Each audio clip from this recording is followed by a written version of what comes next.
Right, post-Brexit Britain.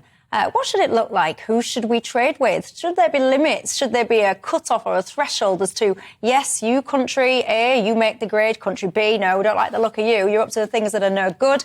Country C, you're not on diplomacy, so no marks for you. Should it work like that? Or should we basically just say, you know what, if you've got things to trade, you want to do business, we're open to you. There's been lots of criticism. The reason I'm bringing this up tonight, because apparently the UK is set to downgrade the commitments to human rights for closer diplomatic ties. This is all about our Foreign Secretary.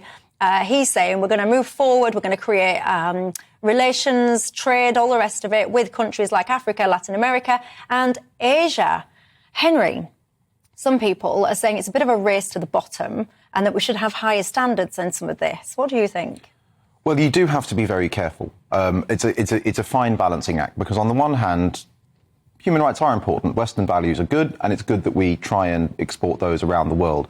On the other hand, we're not in a position to dictate to other countries how they organise. Export our Western values. As in, if you believe that liberal democracy, freedom of speech, equality for women are important, then you should try to encourage other countries to adopt those norms. I don't think that's a particularly controversial statement, but we're not in a position, even if we wanted to do that by force. We tried that in the noughties under George W. Bush. Didn't really pan out all that well. So you have to engage.